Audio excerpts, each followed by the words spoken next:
Hello everybody, welcome to the Resto Coach. Anthony Suntay here together with Rommel now. Now people may be wondering, the Resto Coach, Rommel, banggitin muna natin sa kanila kung bakit talaga may programa tayo nito. First of all, let's start off with introducing ourselves. My name is Anthony Suntay. Once again, I'm a sportscaster. I've been in sports for about 20 years, and my love for sports, his love for being in the restaurant and the cooking industry and the food industry has brought us together. So I've been in the industry for about 20 years, as I said, and I cover basically all sorts of sports. And if you haven't seen me, I've done the Olympics, I've done the Asian Games, the SEA Games, the PBA, The NBA. the NBA as well. I was there. So that's what brought us together. Now, let's establish you also. What have you done as far as the restaurant industry is concerned? Yun. Welcome to the show, by the way, the Resto Coach. Yung storya kasi natin started at Ultra. If Tama. you remember. Correct. I approached you and I was, hindi na ako ganong fledgling noon. I was with the Outback Steakhouse, if I can mention the name. I did actually mention the name. And I was doing a lot of local store marketing Right. for the opening of one of our branches. And I approached you and, with all the Outback cap and the Correct. shirt. Correct. I shook your All hand. the branding. Oo, sabi ko, and I was inviting you to the restaurant. And yun yung buhay ko. Restaurant. So from the time that I was a kid, we had a pansiteria. There's actually a pansiteria that lasted for decades in Valenzuela. My grandfather came from China, literally rode, went in a boat with his brothers and went here and established a noodle house. So doon nanggagaling yung DNA, no? Yung DNA nung yung DNA nung restaurant Yes. sa akin. And from there, I worked as a part-time, nung estudyante ko, I was a working student at Jollibee. I used to be a service crew in Grand Central Monumento branch, no? The #1 branch of Jollibee at that time. Memorable yun. And then I did everything in Jollibee except being a mascot. Bawal matangkad sa mascot.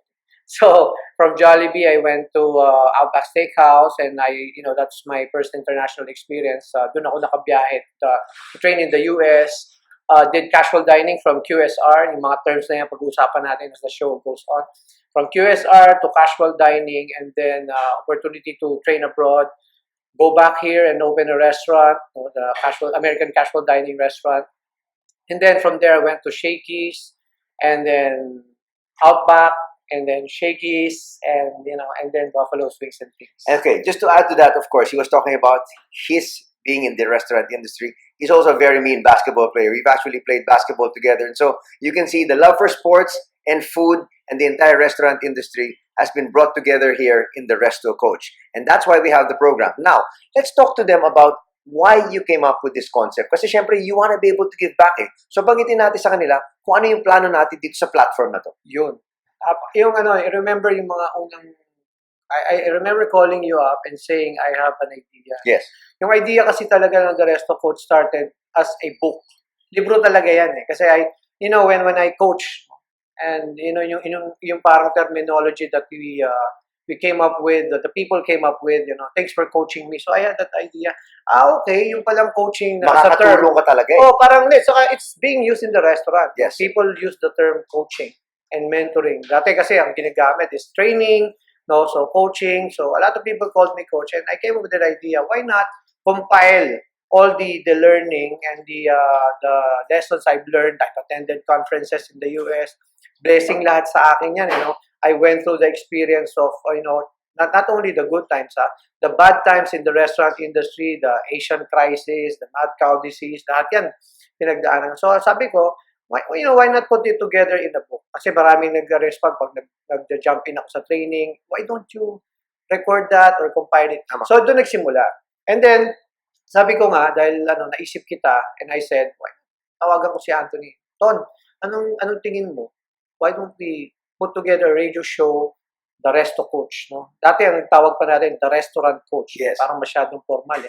Sabi ko, why don't we call it The Resto Coach? And I think it's now on its third year na nag-uusap tayo. And finally, the first episode's being recorded. It's a dream come true. Here we are. Yes, That's exactly it. And so my love for food, and maybe I might get into the restaurant business, and I have the best coach here beside me. And so all of you who may be thinking, should I get into the restaurant business?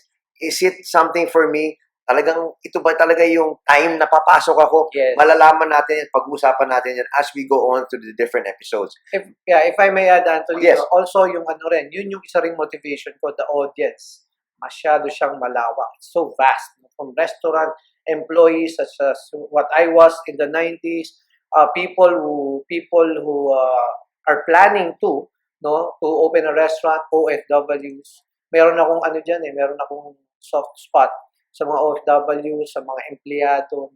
Yung mga parang they're afraid to jump into the business or mas worse, nagja-jump into the business without any guidance. Yun na nakakatakot. Yes. Because you want to be able to make sure that when you get into something, talagang alam nyo yung pinapasukan ninyo. Hindi Yes. lang yung tumatalon, hindi mo nakikita kung saan ako babagsak eh. Oh, we want the information to be available to people. We want them to have a real group such as ours to reach out to. No, importante yun, because some of the people that enter to the business, tama yung sinabi mo, masyado excited and they get into trouble. Yun yung gusto natin iwasan. It's more of iiwasan natin na mapahamak. So aside from those people, it's also, there's a lot of people just have families working in the restaurant industry, as I've said earlier. The suppliers, the people in the industry were interested to find out trends, napakahalaga niyan, trends about the business, Yes. where is it going, saan pupunta. And in fact, hindi lang naman tayo to as the show goes on. We will invite people, industry leaders, yung mga nag-startup, nag-succeed. Maraming mga tao tayong i-invite. The Resto Coach is not about us, but it's all about collaborating with people in the industry so that we make it a community.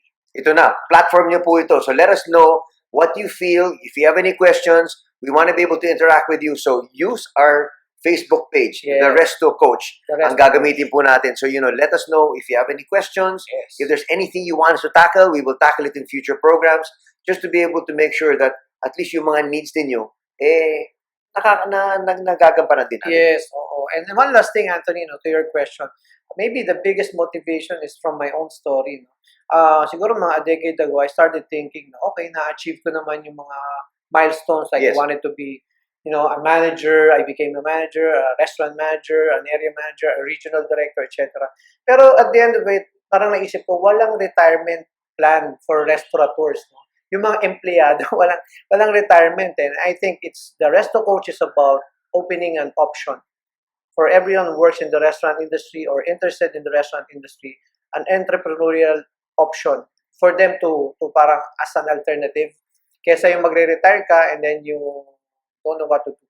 Mahirap ang trabaho sa restaurant, talagang holidays, Pasko, naranasan ko yan. So, dapat mayroong reward sa dulo. Siguro yun yung pinaka-motivation ko sa ngayon. Okay, people may be wondering, a little bit later on, you might be hearing a bell. If you hear that bell, it means we will have to take a break. That means the order is up at kakain muna kami ni Rommel ng konti. Ayun na nga, there's that bell. That means we've come to a break. We will be back in just a little bit. Huwag po kayong alis.